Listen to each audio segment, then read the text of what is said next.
अगर आप भी गोदी मीडिया का विरोध करते हैं तो हमारे चैनल को सब्सक्राइब कीजिए और इस वीडियो को लाइक कीजिए।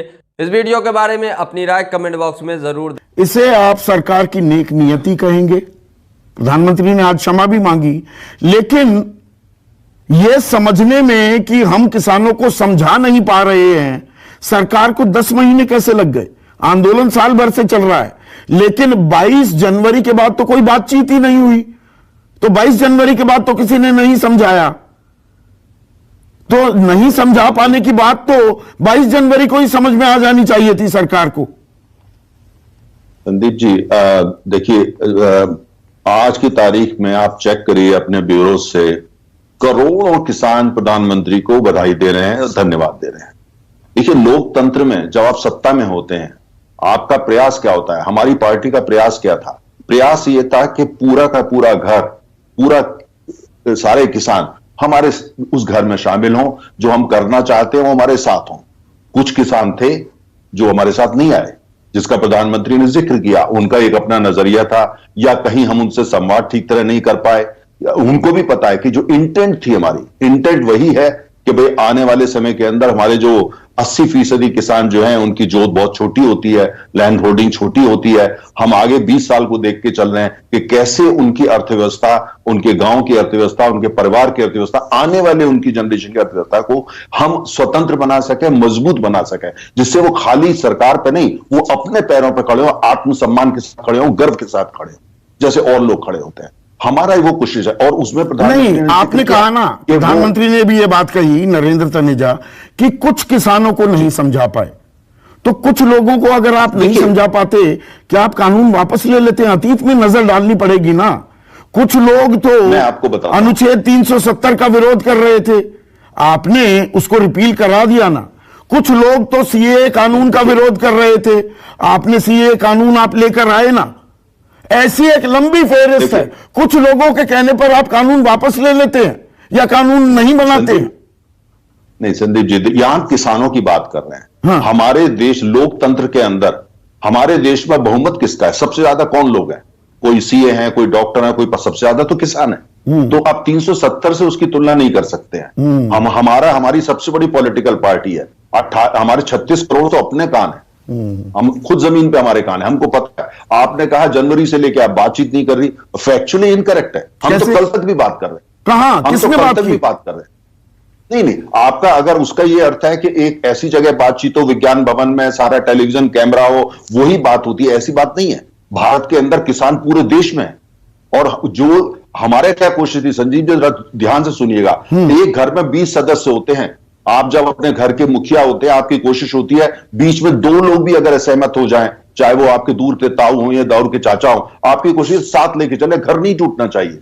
हमारी ये साथ लेने की याद 19 नवंबर को क्या इसलिए आई, और आप उत्तर प्रदेश से हैं, ग्रामीण अंचल से हैं, कि उत्तर प्रदेश में ये किसान आंदोलन नुकसान ना कर दे, क्या वो इनपुट्स आने लगी थी? इसीलिए ताबड़तोड़ ये जिस फैसले की किसी को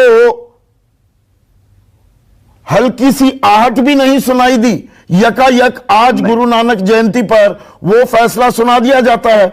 अभी तक तो किसानों को आतंकवादी, खालिस्तानी, नक्सली, थलुए, गुंडे, न जाने क्या क्या बताया जा रहा था, और इन कानूनों के फायदे गिनवाए जा रहे थे। अगर ये फायदेमंद है तो कुछ किसानों के कहने पर आपने वापस लिए, या दरअसल चुनाव में नुकसान का अंदेशा था? मैं आपको जवाब देता हूं।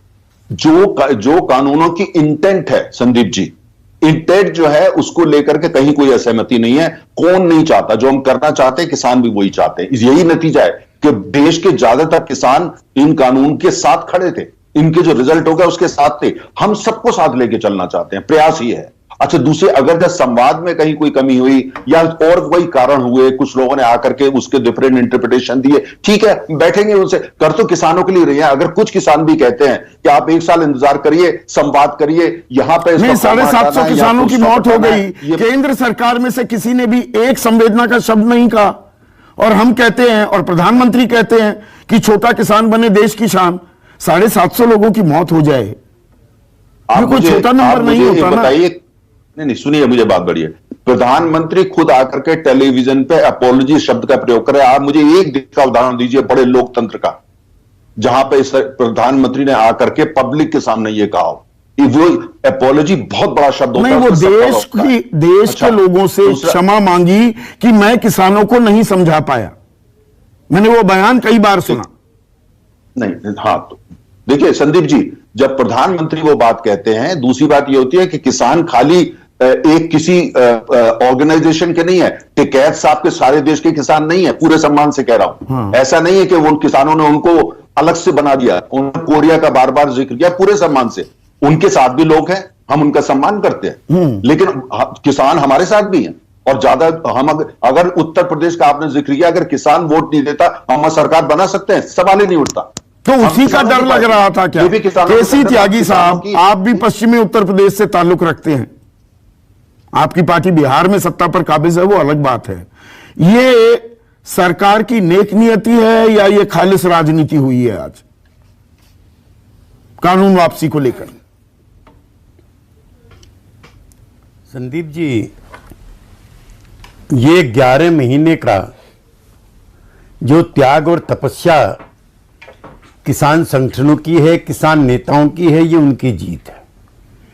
ये न किसी की हार है न किसी की जीत है, लोकतंत्र की खूबसूरती की भी जीत है।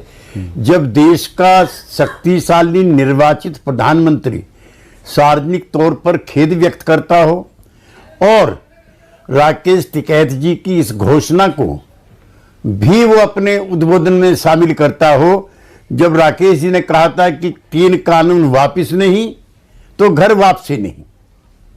ऐसे मौके इतिहास में बहुत कम आते हैं। मैं थोड़ा अतीत में जाना चाहता हूं, सुकेश जी भी मेरे बात को हाँ करेंगे।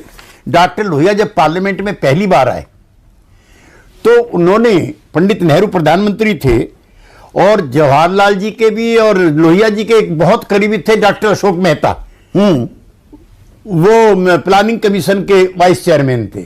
डॉक्टर लोहिया ने कहा कि देश की एक बड़ी आबादी 3 आने रोज पर गुजारा करती है।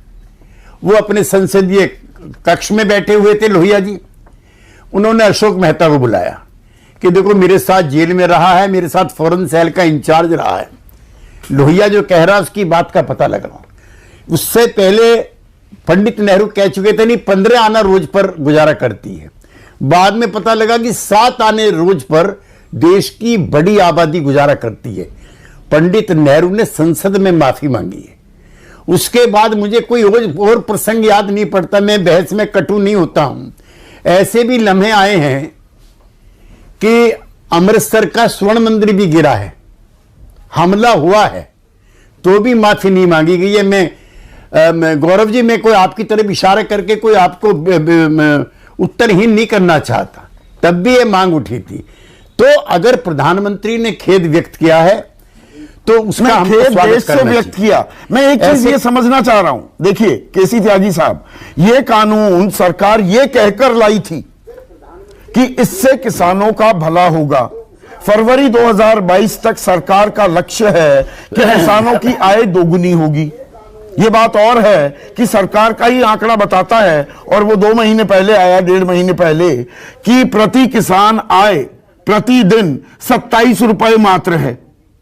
तो अगर आप कानून लेकर आए थे और आप कहते हैं कुछ किसानों को नहीं मैं समझा पाया, यानी कि ज्यादातर किसानों को समझा दिया, उनकी आय दोगुनी भी करनी है, उनके भले के लिए है, उनके लिए मार्केट्स खुलेंगे, उनको और अच्छी कीमतें मिलेंगी, एमएसपी से भी ऊपर की कीमतें मिलेंगी, तो ये कानून वापसी करना, ये तो अधिकांश, क्योंकि वो कह रहे हैं कुछ किसानों को मैं नहीं समझा पाया, जब सबको समझा दिया बाकियों को, उनके साथ तो अन्याय हो गया।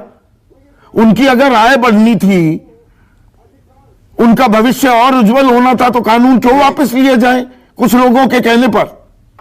संदीप जी, मैं तो जब आता हूं तो कुछ तैयारी करके आता हूं। हाँ। एक तो मैं राकेश जी से और दर्शन पाल जी से भी निवेदन करना चाहता हूं कि अगर 3 कानून वापस हो गए हैं, किसानों का भला हो जाएगा, मैं उन लोगों में से नहीं हूं जो इस इल्यूजन में हूं। नहीं नहीं, आप किसानों मेरे का सवाल का संकट, जवाब नहीं दे किसानी रहे का हैं। संकट प्रधानमंत्री व्यापक कह है। रहे हैं कुछ किसानों को नहीं समझा पाए, बाकी सबको समझा दिया, यानी कि बहुमत को समझा दिया। और सरकार आज भी कह रही है कि हमारी नीति और नीयत साफ है, हम किसानों का भला करने के लिए कानून लेकर आए, तो फिर उन्हें वापस क्यों ले लिया? या राजनीति छिपी है ना इसमें निरंतर कि आपके चुनाव में नुकसान ना हो जाए। ऐसा है, एनडीए का हिस्सा होते हुए भी कोई दिन नहीं है जब मैंने किसानों के सवाल पर और इस किसान आंदोलन के सवाल पर प्रखरता के साथ अपनी बात ना रखी हो, और मैं आज भी रखना चाहता हूं। ताजा आंकड़े हैं कि औसतन आय कम हो रही है, जिसका आपने प्रारंभिक उसमें जिक्र किया। उपज बढ़ने के बाद भी दाम कम हो रहे हैं, और रिकॉर्ड पैडी है इस साल 10.7 करोड़।